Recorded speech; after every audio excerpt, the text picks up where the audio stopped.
Hello, everyone. Everything I'm going to show you has been verified by the experts here in the workshop.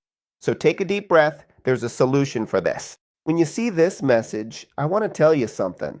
What it's saying is that the automatic transmission has detected a problem and locks the vehicle in the P position as a safety measure. That doesn't necessarily mean the transmission is damaged, but it does indicate that something related to the sensors or electronic modules isn't working properly. Pay attention to what I'm about to tell you. Not long ago, one of the customers who comes here to the workshop told me that suddenly the gear lever wouldn't come out of the P position and the message appeared.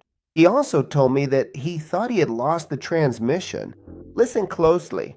What this shows is just how alarming this warning can be. At the same time, one of the most common causes is related to the gear shift lever sensors or the transmission control module. In one of the interviews with a customer, they told me that at the shop, they cleaned the shift lever sensor and everything started working again. From the workshop's perspective, if the module receives incorrect information about the gear shift lever position, the vehicle locks itself to prevent further damage.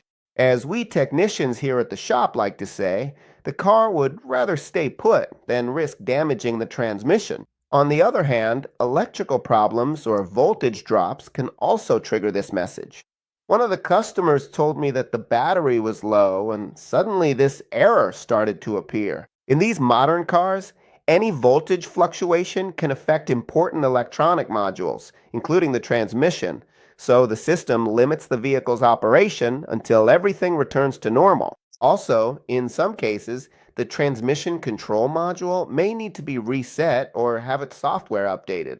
Just to give you an idea, we've had customers here say, the scanner detected a fault in the module, and after updating the software, the error disappeared. But wait, it's also important to point out that the manufacturer's technical bulletins indicate that in some models, it's necessary to check the sensors and modules and also update the software if the message persists to ensure that the transmission works properly.